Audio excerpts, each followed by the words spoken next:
Mutiara Hikmah Official, menyingkap hikmah di balik sunnah.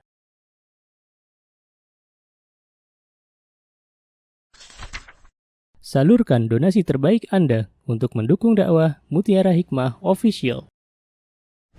Mari kita ikut serta dalam pembebasan tanah wakaf untuk pembangunan Masjid Mutiara Hikmah. Estimasi kebutuhan dana sebesar Rp1.125.000.000. Bagi Anda yang ingin menyalurkan donasi, bisa melalui rekening Bank BSI di nomor rekening 2200220245 atas nama Masjid Mutiara Hikmah.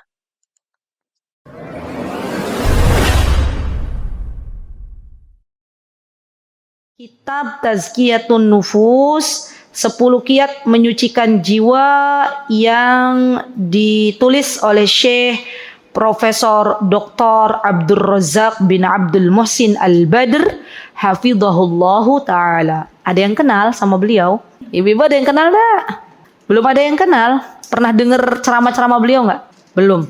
Syekh Abdul Razak, beliau sering bolak-balik Indonesia Madinah. Beliau ulama Madinah. Kalau ibu-ibu pernah dengar ceramah beliau itu ya ibu-ibu, kita itu yang mendengar tuh apa yang beliau sampaikan tuh nancep ke hati. Masya Allah. Saya suka mendengarkan ceramah beliau karena Masya Allah, apa yang beliau sampaikan tuh ngena ke dalam hati kita. Masya Allah. Semoga Allah menjaga beliau. Saya punya kisah nyata ibu-ibu tentang Syekh Abdul Razak. Jadi ini kisah nyatanya. Ya, semoga bisa diambil ibrah. Saya tuh tipe orang yang kalau melihat ada orang solih, ada orang solih nih ya, orang solih, orang yang Masya Allah dekat dengan Allah. Saya tuh suka penasaran. Saya yakin banget ada laki-laki solih itu pasti punya orang tua yang baik, orang tua yang saleh dan salihah, atau punya istri yang salihah. Dan ada wanita hebat di belakangnya. Sepakat enggak Bu? Kalau laki-laki yang salih, ya laki-laki yang hebat, pasti di belakangnya ada wanita yang hebat. Waktu itu saya berdoa kepada Allah Subhanahu Wa Taala. Ibu-ibu ini kisah nyata, benar-benar Masya Allah, saya nggak nyangka Allah beri itu. Saya berdoa, tapi mungkin doanya tuh doa yang kalau secara logika kayaknya nggak mungkin deh. Ya udah saya berdoa aja. Saya berdoa begini, ya Allah, saya suka dengan ceramah-ceramah yang disampaikan oleh Syekh Abdul Razak. Ya Allah, saya pengen suatu hari kalau ke Madinah jumpa sama keluarga beliau, ya. Entah itu dengan istri atau siapapun keluarga beliau, saya pengen tahu gitu. Itu doa udah lama ibu-ibu. Ya Allah. Dan ibu-ibu tahu, aduh saya kalau cerita ini benar-benar itu tuh Allah tuh ngatur, masya Allah banget gitu. Suatu hari, ketika saya mengisi kajian di salah satu majelis taklim yang ada di Yogyakarta, tiba-tiba ada jamaah yang salaman sama saya. Ustazah Aziza, ingat enggak saya? Siapa? Saya lupa ya. Saya Ibu Fulana yang biasa jemput antum kalau pas kajian di majelis taklim ini itu. Saya ingat-ingat, oh iya Ibu, Masya Allah antum udah lama gak jemput. Di mana sekarang? Beliau bilang begini, saya sekarang alhamdulillah di Madinah. Ya. Saya menemani ibunya Syekh Abdul Razak, ya, menemani. Dan sekarang lagi di Indonesia. Nanti insya Allah bentar lagi berangkat lagi ke Madinah. Masya Allah. Waktu itu beliau menghubungi saya lewat WA, ini nomor saya gitu ya. Masya Allah. Sudah tuh.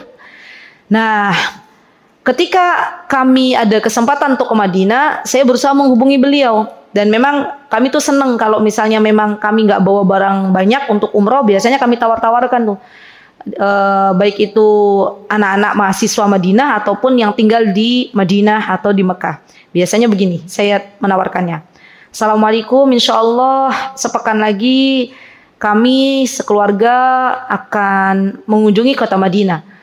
Apakah ada yang mau dibawakan gitu ya, Bu, yang namanya anak-anak mahasiswa sana itu ya, ataupun para saudara kita orang Indonesia yang tinggal di Madinah dan Mekah, itu mereka tuh kadang merindukan makanan gitu ya. Benar, makanan yang biasa dimakan oleh kita tapi jarang ada di sana. Kadang di antara mereka ada yang bilang, Ustazah Aziza saya nitip cabai rawit gitu. Cabai rawit gitu ya. Kadang ada yang, Ustaz Aziza saya nitip ager-ager gitu, ada juga. Nah, waktu itu saya menghubungi beliau dan beliau bilang, oh iya, nanti saya mau nitip sesuatu, ada baju saya satu abaya tertinggal di rumah. Nanti insya Allah diantar oleh anak saya ke antum gitu ya. Oke, ke saya. Alhamdulillah tuh Bu, abaya beliau tuh akhirnya saya bawalah ke kota Madinah. Dan ibu-ibu tahu, Masya Allah beliau menghubungi saya waktu saya di Madinah ya. Saya bilang saya sudah sampai nih di hotelnya ini. Akhirnya beliau sampailah ke hotel, ya, ambil pesanan abaya yang saya bawakan, dan beliau diantar oleh keluarganya Syekh Abdul Razak ke hotel. Qadarullah ibu-ibu, yang terjadi itu HP beliau itu habis baterainya. Mau menghubungi keluarganya Syekh sudah nggak bisa, saya juga nggak punya nomornya. Ya. Saya diskusi sama Ustadz Hanan, bagaimana ya Bi, kasihan, kan kasihan dicari sama keluarganya Syekh. Ini kemana kok nggak pulang-pulang, padahal baterainya habis. Ya. Alhamdulillah suami saya bilang, Ustadz Hanan bilang, yaudah yuk istriku, kita antarkan aja ke rumahnya keluarganya Syekh Abdul Razak. Masya Allah Bu, semua tuh ada hikmahnya Bu. Ya akhirnya kami hantarkanlah ibu ini ke rumah ibunya Syekh Abdul Razak. Ya. Saya sampai, ya Allah, ternyata Allah ijabah doa saya. Tapi itu setelah berapa tahun. Tapi Masya Allah, dengan cara itu loh. Coba kalau saya langsung ketuk-ketuk rumahnya Syekh Abdul Razak, belum tentu dibuka. Ya. Tapi dengan cara menghantarkan ibu ini yang biasa Masya Allah ya, menemani ibunda Syekh, akhirnya kita nunut gitu ya, ikut ya Masya Allah. Ya izin dulu, Alhamdulillah kami bisa masuk Bu, Masya Allah. Dan ternyata rumah orang Arab itu walaupun dari luar kelihatannya kotak gitu ya Bu ya, di dalamnya tuh ada liftnya. Ya.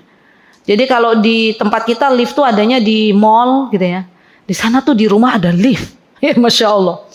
Dan alhamdulillah wa syukrillah ya, Allah takdirkan saya jumpa ya, anak-anak waktu itu ikut ya, Masya Allah, ibu mertua juga ikut ya, jumpa dengan ibunya Syekh Abdul Razak. Masya Allah. Jadi saya senang sekali ya Allah, ibu ini punya anak dan di antara anaknya ada yang menjadi ulama. Jadi ibu-ibu, di antara kebahagiaan orang tua itu, manakala Allah karuniakan seorang anak yang anak tersebut bermanfaat untuk umat. Ya. Kenapa? Karena orang tua ini akan mendapatkan pahala dari apa yang disampaikan oleh putranya. Masya Allah. Karena orang tua ini yang dulu memberi makan kepada putranya.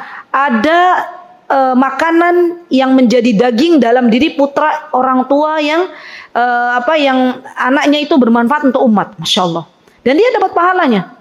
Jadi sekarang ketika saya menyampaikan materi kajian, orang tua saya, ibu saya, ya, ayah saya, insya Allah mendapatkan pahala dari Allah Subhanahu wa Ta'ala. Dan ini kebahagiaan yang luar biasa, Masya Allah. Jadi investasi bukan hanya investasi dunia, tapi investasi dunia dan akhirat, Masya Allah. Kesimpulannya ibu-ibu, jangan pernah berhenti untuk berdoa.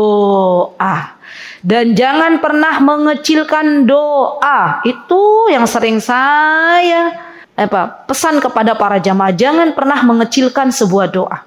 Mau berdoa, berdoa aja. Minta sama Allah. Tidak ada yang mustahil bagi Allah. Berdoalah terus. Minta sama Allah. Kalau belum diijabah seperti apa? Terus lagi berdoa. Karena Allah tuh tahu kapan waktu yang tepat ya Allah berikan ijabah doa-doa yang telah kita minta kepada Allah Subhanahu wa Ta'ala. Ya, kalaupun Allah tidak ijabah di dunia, bukan berarti kita rugi berdoa. Allah sudah tuliskan pahala. Karena doa itu bagian dari ibadah. Dan orang-orang yang berdoa, ya kata Imam Ibnul Qayyim, kalau tidak diijabah di dunia, maka akan disimpankan pahalanya nanti di akhirat. Masya Allah. Jadi yuk, ibu-ibu berdoa, minta kepada Allah, benar-benar tulus, benar-benar kita minta dengan penuh keyakinan, maka Allah Azza wa Jalla akan mengijabah doanya ibu-ibu. Mutiara Hikmah Official, menyingkap hikmah di balik sunnah.